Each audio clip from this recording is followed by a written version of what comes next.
Hey guys, and welcome to the BP Gaming Network. We are very excited today. We're launching our new series, and I hope you guys are excited too. So we are playing Out of the Park Baseball 21. This is the latest Out of the Park Baseball version.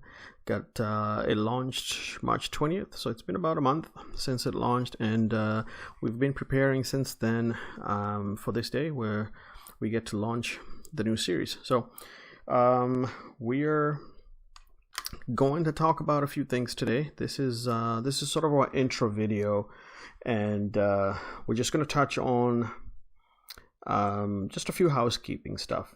So next video we'll be launching, or at least it will be featuring our opening day and the start of the season. So without any further ado, let's get started. So what we're going to talk about today is what you guys can expect from this series.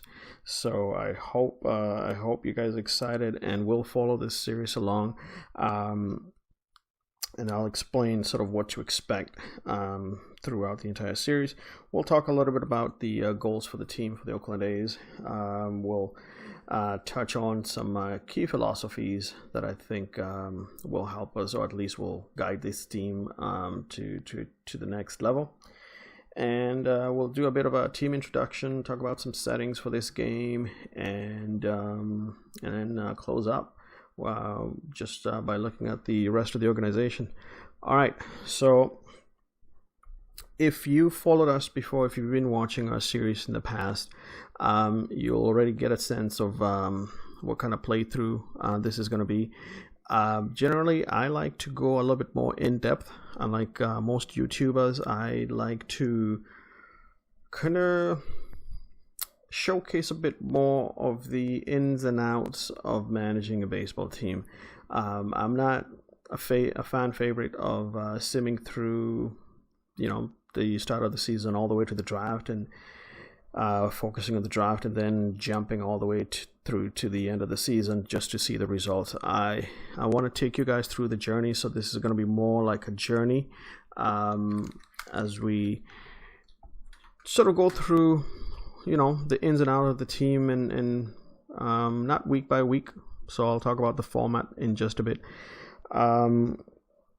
Of course, as a manager, my personal preference is I like to manage most of, if not all, of the transactions and the day-to-day operations of a baseball team. So that's what I enjoy about this game, and that's what I find interesting, and that's what you'll see in this series. So I'll be doing everything from signing free agents to trades, signing team staff, all the way to drafting new players. I'll be setting up the lineups for this team. I'll also handle the rotations for the pitching staff. I'll be setting up the batting orders for each game. I'll also be responsible for moving the players for this organization through the farm system, so up and down, essentially developing the players. Those who have the potential, will be moving them up. Those who don't, we'll be sending them down through the farm system, and maybe even releasing some people. I'll also be managing even injuries for both the major league team and the minor league team. So a lot of things that most guys don't like to participate in, especially when I watch a lot of videos out there. And I'm not saying that's a bad thing. I'm just saying that's not my style. And so you will get to see a lot more, not minutiae. I'm not going to boggle you guys down with every little detail and click and stuff like that from this game, but it'll be enough content so you guys get a good grasp of how this team is doing. All right, so let's quickly switch over to our video format. So my goal will be to publish at least one video a week. And that means we'll be simulating the team every 2 weeks. and then we will post a video showing the progress of the team, performance and things like that, any major transactions, minor transactions, everything that happened within during those 2 weeks. At the same time, we'll also have at least one game that will play out, so like a live broadcast of the game. You guys will get to watch the Oakland A's take on the field and battle whatever opponent we'll be battling. So I think that'll be fun. At the same time, we'll also have our sort of end of the month recap, where we'll go through the team, the rest of the organization, which is basically the rest of the minor league teams, and how they're doing, which players are performing better or improving, and also go through all the different transactions that we'll do throughout the month.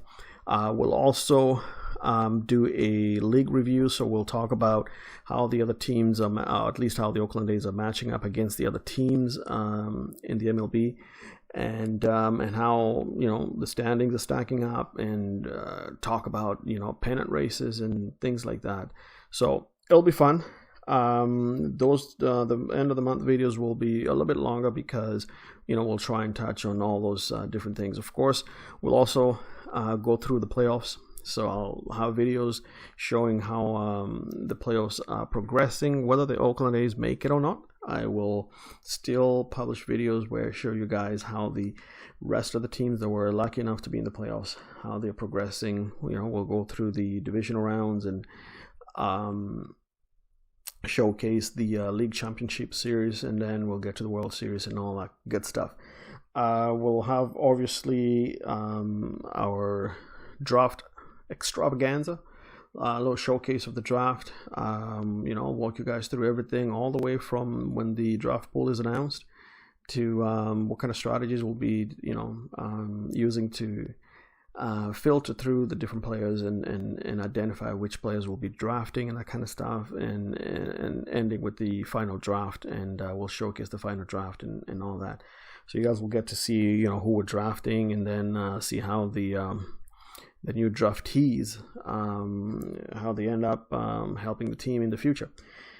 Last but not least, of course, we'll go through the off season and show you guys all the transactions that happen at the end of the season. There's one tournament that we'll keep track of that is going to be part of this game, which is the Arizona Fall League. That's where we send our minor league players that qualify to the winter ball. And so I'll show you guys that. I'm hoping that I'll be selected to manage one of the Winter League teams. And that way I'll play out the games and show you guys how some of our young players are progressing and developing in the winter.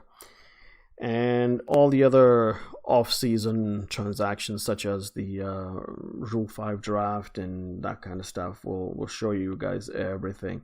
So I'm hoping that this will be at least a multi-season series. And like I said, because we'll be simming the games bi-weekly, we're not going to try and make it so drawn out by playing every single game on camera. But we'll have a mixed bag of everything. So, we'll try to keep it interesting and that kind of stuff. Next thing that we want to go over today is the goals for this team. So what are we trying to achieve for this team this year? The first goal, of course, is going to be to try and get back to the playoffs. That's an obvious goal. The reason for that is this team has been into the playoffs the last 2 seasons back to back. I think in the first year we lost in the wildcard game, and then last year we kind of lost in the divisional round series.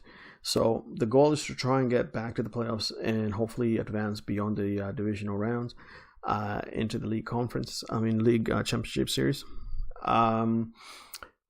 Like I said, we still have the core group of players that were there over the last couple of seasons when we went into the and when we made it to the playoffs. So I don't see why we can't make it back this year.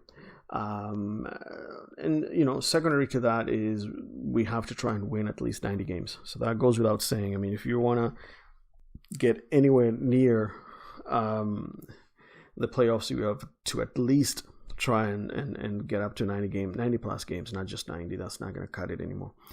And of course, the overall goal, at least the long-term goal, is to try and win the series. So if we can get into the playoffs and possibly get into the league championship series, then that puts us one step closer to winning the whole thing, right? If we can win a pennant, then boy, the next goal should be to try and win the series. So I don't think it's far-fetched. Why not? We can hope and dream, right? The A's, they've done it before, trust me.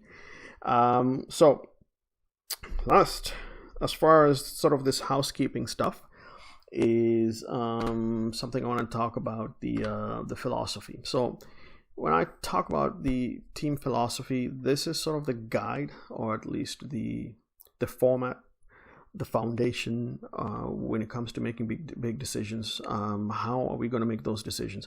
This is what will guide us when it comes to making those big decisions. Managing a team is all about trying to bring in or get rid of the wrong pieces and bring in the right pieces, put the right pieces in place to try and achieve your goals.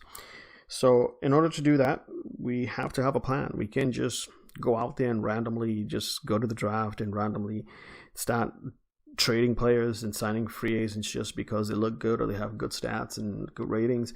They can have a stud who has good ratings, but if all you're doing is just bringing in guys that don't fit with your system, or at least they look good individually but they don't help the overall team, it's useless. And that's what a philosophy does, is keeps you in check. So the first thing is we're going to try and utilize our farm system when it comes to getting new talent. This is an obvious reason. We are a small market team. We don't have a big budget. And so we have to utilize the resources that we already have. So farm system, these are players that we already have in our system. And so if we can develop them, or at least make the effort to develop them, then we get players for cheap that can come in and help out this team. The second philosophy will be, when it comes to drafts, we will aim to try and draft pitchers in the earlier rounds. Again, to some people, that could be an obvious decision or choice, but it is strategic for me because, again, I find that pitchers are expensive in baseball. It's difficult to find quality pitchers without spending a lot of money or giving up a lot of assets in return. Personally, I try not to give up some of my key assets, especially in our farm system, if I can avoid it, because unless we're really in that spot where we're contending, then we'll have to make those tough decisions. But as it stands, this team survives based on its minor league players. We draft well. We trade sometimes for good young players and prospects, and they've come through. Right now, our core team is made up of a bunch of prospects that were developed in our system. So this is a no-brainer for me. Pitchers, like I said, they cost a lot of money. So if we can draft good pitchers earlier in the draft, that puts us in a better position to have some decent starting pitchers that can eventually develop into MLB ready players.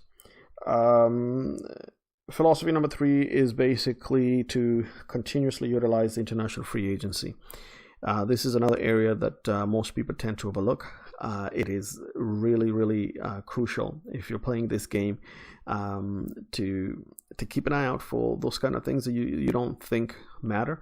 Like I said, a lot of people tend to focus on the big events, the draft and trades, but the international free agency in this game, your chief scout will go out and try to identify talent in the international market. Sometimes it's usually from like the Dominican Republic or Venezuela or places like that, Cuba or whatever. Maybe not Cuba, but you get the point. And sometimes you find hidden gems within that pool. So we'll keep looking at the international complex, it's called, in out of the park baseball, and draw out guys that stand out. Philosophy number 4, that involves trades. So trades are, in my opinion, one of the most difficult transactions in baseball. That's because it's supposed to be a win-win situation when you go through a trade. but it never works out that way. Maybe not just in baseball. Often when you go into a trade, somebody comes out a loser. No offense. That's because it depends on what you're trying to accomplish. But if you have a philosophy already in place, I think you can maximize trades. So one of our philosophies will be, when it comes to trades, we're going to try and go for guys with power. That doesn't mean just home run power. We're going to try and look for guys that have either power now, ability of power now, or potential power in the future. That could be also gap power. So guys who can hit doubles and triples and that kind of stuff. Just because I think, if we have a decent amount of players that have power in our lineup, it really can help us out, especially when you've got situations where you got runners in scoring position, and you get a guy who can make contact and also get you a sac fly, or even a home run, or a double or triple. It can make the difference. The other thing is we're going to try and look for quality defenders. This is another crucial part in my strategy. I think, again, those one-run games, or those crucial balance type of games where you got two teams that are equally matched, either in pitching and offense, but it just boils down to defense. If we keep committing errors, if we have guys who can't support the pitching staff, defensively, there's no way we're going to win, at least in my opinion. It's just going to be a futile attempt at trying to get to the top. So that's at least my belief. Now, I'm not saying I'm 100% right. That's just it's just how I see it and what I think. Last but not least is an obvious one. Of course, we're going to try and keep looking for serviceable utility players. I like utility players just because when it comes to managing injuries, utility players can really play a good role. It can prevent you from having to force prospects in the minor league, in your minor league system, who are not ready to come up or to be called up. So if you have utility guys, you get a major injury, these guys can fill in spots and allow you to make better decisions with the rest of your players. The other group of players that we'll try and look for in free agency and less in trades or drafts will be relievers. I think we can find serviceable relievers in the free agency pool without having to really sacrifice a lot. So that's kind of where we'll try to bring up relief pitchers. So in a nutshell, that is a bit of the housekeeping stuff that we had in store that I wanted to go over in this video. And so again, everything is about trying to see if what you think is a good idea or strategy will work, and not being afraid to try stuff. So I put those out. I thought about them, and I thought maybe this is a way to try and get the team in a better position to try and achieve what we're trying to achieve, at least for this year, to try and get back into the playoffs. If you guys don't agree or think otherwise, I'd love to hear your comments. So let me know down in the comments. I'd be interested to see what some of you guys think. So as I mentioned, we will now try and go through the organization, introduce you guys to the team, go through some of our key players, key prospects, and then do a little quick rundown of our minor leagues without going into in-depth. We'll be definitely spending a lot of time, especially when we do the monthly videos. Like I said, there'll be a minor league review in that, so we'll be spending some decent amount of time going through the minor leagues during those moments. So today, first thing we're going to do is meet the team. So who are the top players for the Oakland Athletics? First guy we've got is Matt Chapman. Matt Chapman is a third baseman, an elite level third baseman. He was an all-star last year. He's a two-time Gold Glove Award winner. So nothing to really sneeze at here. This guy is legit. He's still young. He's 26 years old. This is the beautiful part about this. We're only paying this guy just about league minimum, so $623,000. He's still got 3 option years left. So I mean, boy, just excited having guys like this. And when I was talking about guys who've come up through a system, you know, Matt Chapman was in our system as far back as 2015 when he was playing for Stockton Ports. I watched him develop and come through until he finally made his debut in 2017. The other guy is Marcus Semien. Marcus has been with the Oakland A's since 2015 as well. He came through, I believe, through a trade with the White Sox.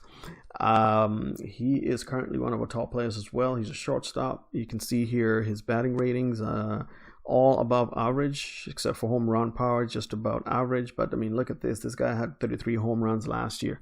So nothing average about that, eh? And he had a 285 batting average to boot and a 6.1 WAR. 747 plate appearances. Very excited to have Semien on our team.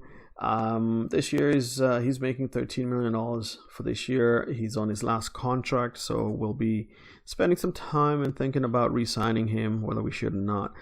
I mean, it may look like an obvious choice right now, but I don't like to rush things, and so those kind of decisions I like to make them after we've at least had a full month of playing some games here into the season. The other top player is one of my favorites here, is Matt Olsen. If you've ever seen this guy's batting stance, man, he has a very cool batting stance. I like it. He's a first baseman, 25 years old. Check out the contract. We've got 2 option years left on him. He's only earning just about league average. So 2-time Gold Glove Award winner at first base. Look at the potential overall stats. So really, really good stuff here, Matt Olsen. So yeah, I mean, who wouldn't want this guy on their team? So like I mentioned, you know, these are guys that came up through the farm system for the Athletics, whether they were acquired or drafted at some point, but they were developed, you know, in our farm system. So it's important to maintain a good farm system and to utilize it. So we're going to advance over now and take a look at our top prospects. And to start off, we're going to start with the young fella here by the name of Jesus Luzardo. Let's check out this kid, man. He is tremendous. 22 years old. Legitimate stuff. I mean, right now it's just above average. It can get to well above average in the future, even elite. It doesn't have the greatest movement, but has pretty good control. A decent fastball, about can average up to 93, 95 miles per hour.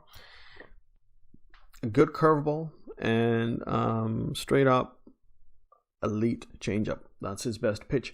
Luzardo already made his debut for the A's last year. He pitched in 12 innings, and he had an ERA of 1.50, a whip of 0.67.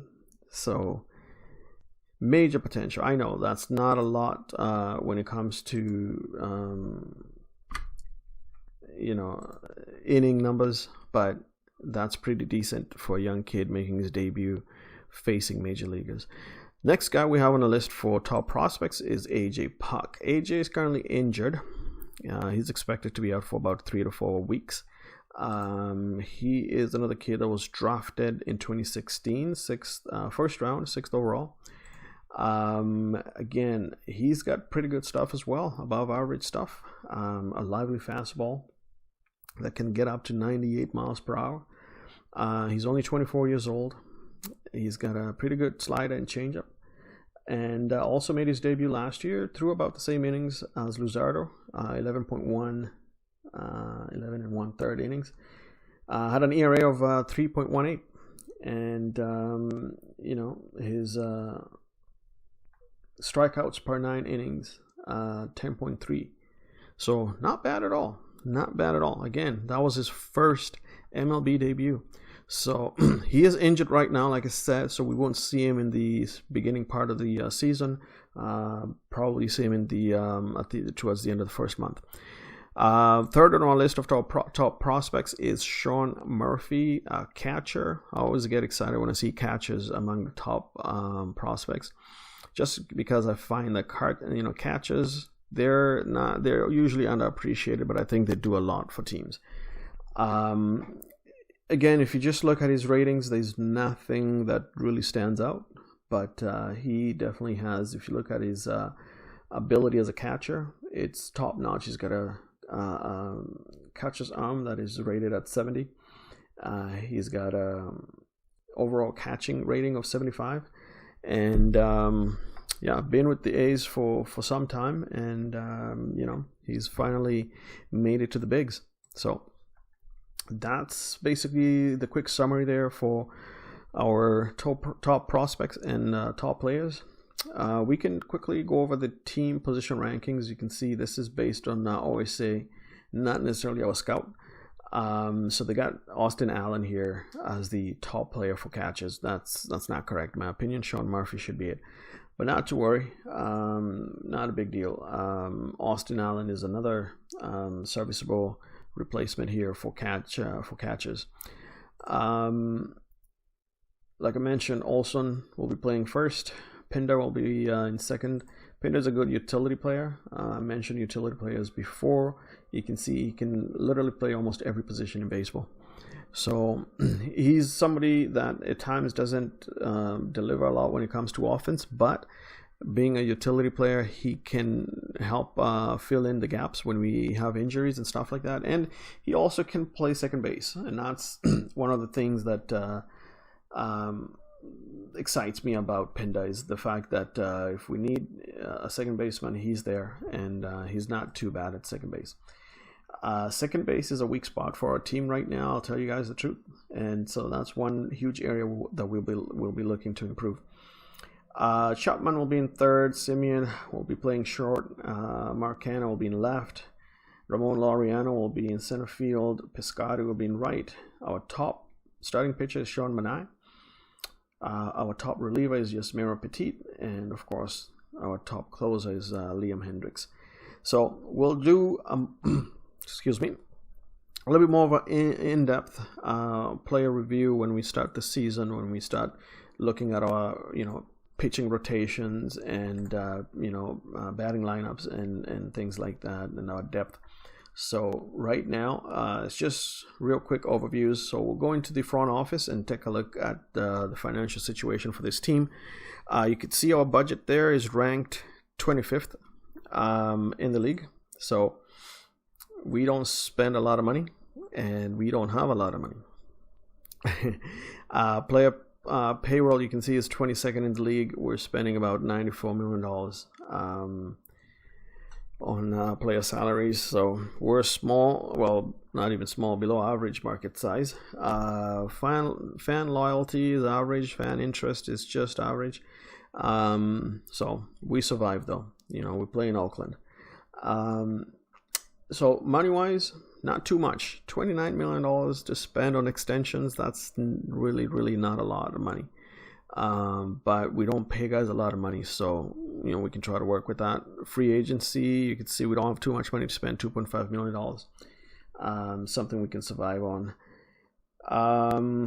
As far as attendance history, you can see we've kind of lagged a bit over the last few years. Started to improve in 2018, especially given the back-to-back appearances in the playoffs. But you would expect that this team would attract more people given how hard they play and all the amazing things they do for a small market team. But I guess that's what it means to be in a small market team, right? Let's check out our owner here, Mr. John Fisher. I'm glad they're starting to use the real owners in this game now. He's got some goals for us.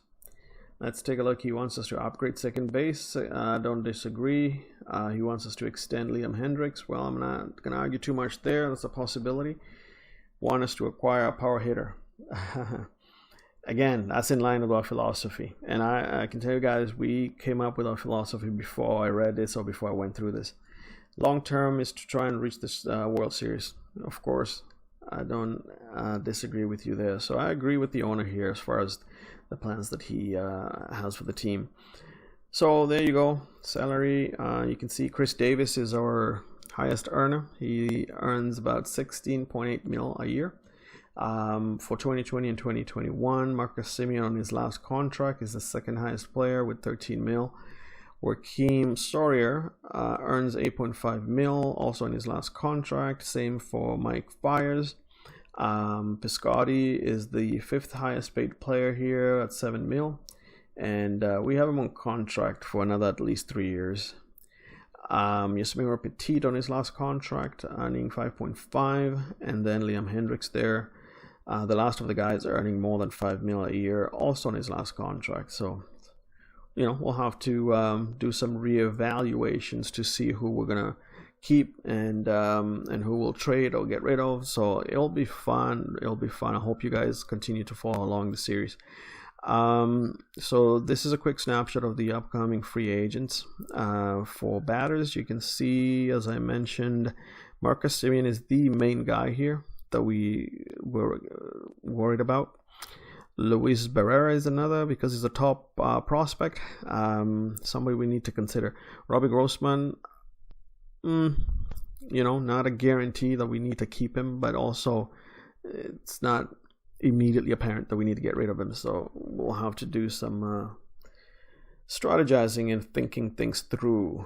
As far as pitching staff, we're slated to lose a lot more pitching, a lot more pitchers this year, at least at the end of the year. Mike Fiers, Grant Holmes, another minor leaguer, part of our top prospects as well.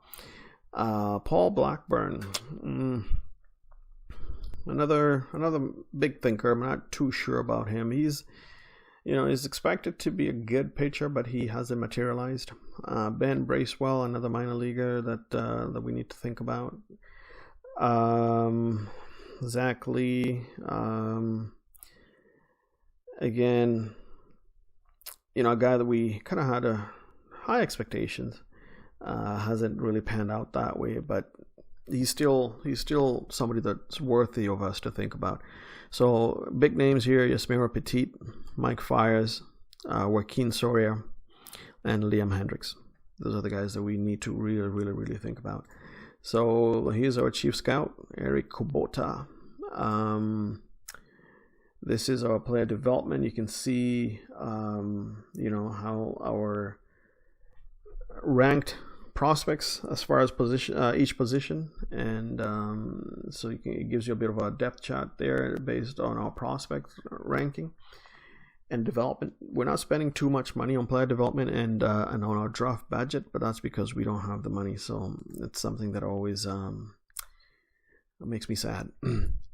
Now, as far as personnel, I usually will keep most of the personnel that comes with the team at the beginning of the year.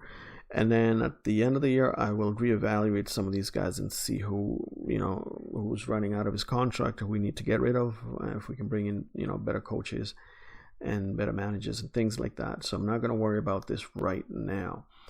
Yeah, what else did I want to touch on here? So the next thing we're going to take a look at is, if I go to my homepage here, we're going to start off and do a quick scan of our minor league system. So our AAA team is the Los Angeles Aviators. Who stands out here as far as key players in AAA? Sheldon Neuse is another one of our top prospects. Seth Brown, Sky Bolt, Dustin Fowler. You know, I had high hopes for him. He made his debut in 2018, and you know, it didn't live up to it. He's athletic, and that's the only interesting thing about him right now. Pitching wise, Dalton Jeffries, one of our top pitching prospects actually. Grant Holmes as well, and James Caprielian. I can never say his name right. So those are the key guys in our AAA team. It's not too bad actually, if I may say. We do have some good potential for both pitchers and some position players. As far as AA, our AA team is Midland Rockhounds, and key players here we have Luis Barrera, Nick Allen, another key top prospect, Jonah Heim. And then pitching wise, Kyle Friedrichs, Dalton Sawyer. Those are some of our key players. These guys have been in the system for some time, so it's not too bad. Like I said, this is really high overview, just an intro look into a minor league. We'll be doing a much better in-depth review of the players and the teams over the next few weeks. Now, Advanced A, Stockton Ports. We have, who are some of the key players here? Chapman, let's see, he is already spent some time in Midland, didn't play very well, spent another year in Stockton Ports, didn't play very well. So I do remember when we acquired this guy. So again, he wasn't, like a majorly touted draft prospect, but we had some high expectations of Chapman, but it hasn't panned out with him as well. Not too many big names here to really mention as far as our Advanced A. And in fact, the best way to really go through this is to look at the higher guys with the higher potential.